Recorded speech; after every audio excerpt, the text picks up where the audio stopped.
आप देख रहे हैं न्यूज फर्स्ट नेटवर्क, आपके साथ आपकी आवाज। जय हिंद, मैं हूं प्रकाश मिश्रा। आप देख रहे हैं न्यूज फर्स्ट। न्यूज फर्स्ट में आपका स्वागत है।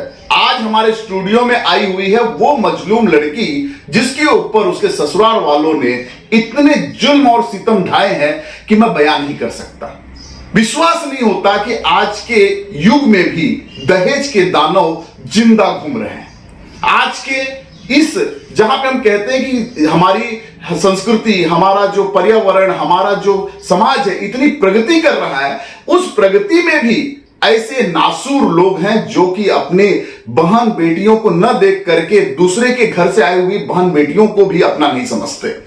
ऐसे लोग जो कि दूसरे के घरों की जब बहन बेटियां आती हैं तो वो भूल जाते हैं कि इनकी भी बहन बेटियां किसी के घर जाती होंगी, इनकी बहन बेटियां भी किसी के घर की बहू बनेंगी। तो ये नहीं भूलना चाहिए कि ये समाज है और समाज में चाहे हमारे घर में बहू आए या हमारे घर में वो बहू जब आती है तो वो बेटी का रूप हो जाती है।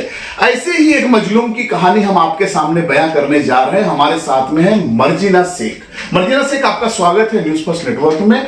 मैं ज्यादा न पूछते हुए केवल इतना आपसे मैं जानना चाहता हूं, मर्जीना ये मुझे बताओ कि ये घटना कब से शुरू हुई और आप किस तरह से चाहती हैं कि आपको इंसाफ दिलाया जाए। मैं सबसे पहले न्यूज फर्स्ट के स्वागत करती हूँ और प्रकाश मिश्रा जी जो मुझे सवाल किए उन्होंने, मेरा 2018 में शादी हुआ था और फिर मैं मलाड में थी, बहुत अच्छे से थी। यहाँ कोई दहेज वगैरह कुछ भी मांग नहीं था। जब मेरे ससुर को तबीयत खराब, उनको ऑपरेशन जब हुआ तो ना मेरी ननंद आई थी, ना मेरे सास आई थी, ना उनके बेटे वहां पुणे में, तो मैं ही दिखी थी वहां पे सर। और फिर उन्होंने मतलब जब उनको दुख हुआ था तो बहू दिखी थी और जब सुख आया तो बहू बुरी हो गई। उन लोगों ने मुझे दहेज की डिमांड किस तरह से करते थे? आपको परेशान किस तरह से करते थे? आपको मारते थे, पीटते थे, क्या कहते थे? उन लोगों का रिएक्शन क्या होता था? जैसे आपके पति, आपके ससुर, आपकी सास, आपकी ननद, उन लोगों का रिएक्शन किस तरह से होता था? इस तरह से होता था कि मतलब जैसे कुछ ऐसा थोड़ा बहुत कुछ गलतियां भी, ऐसे छोटी मोटी गलतियां भी हो जाती थी, उसके ऊपर एक्शन उन लोग ले लेते थे मुझे मारने के लिए। और मेरे एक ससुर होके मेरे ऊपर हाथ छोड़ चुके हैं। अब्दुल लतीफ है मेरे ससुर का नाम और मेरी सास का नाम तायरा खातून है और मेरे हस्बैंड का आसिफ खान नाम है और मेरे देवर का शाकिब नाम है और बुशरा, इन लोग मेरी ननंद है।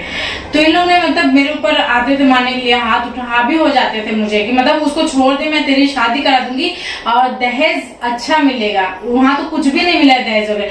लेकिन सवाल ये पैदा होता है कि आपकी जिंदगी को खराब करके ये आखिर कैसे सुखी रह सकते हैं? किसी के घर की आई हुई लड़की को, ये भी मुझे पता चला है कि आसिफ ने आपके साथ में जान पहचान बना करके लव मैरिज किया था। जब आपको वो जानता था पहले से और उसने फिर आपके साथ में निकाह किया, निकाह करने के बाद में आप उनके घर की बहू बनी, तो ये तो शादी बहुत दूर तक, ये निकाह बहुत दूर तक चलना चाहिए था। निकाह भी हुआ था सर और मेरी शादी भी हुई थी और लेकिन उन लोग दहेज के एक डिमांड था और उसके अम्मी अब्बू बोले थे इसको छोड़ दे, मैं ऐसी जगह रिश्ता कराऊंगा कि मतलब वहाँ दहेज भी मिलेगा, गाड़ी मिलेगा, मोटर मिलेगा, सब कुछ। अभी जो 13 मई को या 14 मई को जो शादी उनकी करवा रहे उनके माँ बाप, इसके दहेज के लालची की वजह से करवा रहे हैं शादी। फिर नहीं, अगर मान लीजिए कि उनके घर में जो बहू आ रही है तो वो बहू के साथ में भी आपके जैसे जो आपके साथ में ये हरकत करते थे, जो अत्याचार करते थे, जुल्म करते थे, उस लड़की के साथ में भी अगर वो जुल्म सितम करेंगे तो ये जो परिवार है, आपके अनुसार क्या ये हैबिचुअल, क्या इसी तरह से इनका व्यवहार उस लड़की को भी लेकर के होगा? वो जरूर होगा सर, होगा ही होगा, जरूर होगा। क्योंकि मैंने पुलिस स्टेशन पे एनसी भी डाला था तो मतलब पुलिस वाले कुछ कार्रवाई नहीं कर रहे। उसके अब्दुल लतीफ और आसिफ बोलता है कि मैं पुलिस स्टेशन में मैं पैसा दिया हूँ, मेरा कुछ भी नहीं हो सकता है, जो उखाड़ना है उखाड़ लो। तो मतलब मुझे पुलिस स्टेशन से इंसाफी क्यों नहीं मिल रहा है सर? पुलिस स्टेशन किस लिए है? देखिए, जैसा कि आप सुन रहे थे मर्जीना को, मर्जीना बता रही थी कि जिस तरह से ये जुल्म और सितम का शिकार हुई वहां पर, इस तरह से दूसरी लड़की ना हो, तो इसलिए ये अनुरोध करे, दरख्वास्त कर रही है कि इन परिवार के चक्कर में दूसरा कोई अपनी लड़की की जिंदगी को बर्बाद न करे। मर्जीना शेख का यह भी कहना है कि आखिर अगर इसके ऊपर जुल्म सितम हुआ था तो ये पुलिस स्टेशन, प्रशासन और संबंधित विभाग के पास में न जाती तो इसके पास में और कौन सा रास्ता था?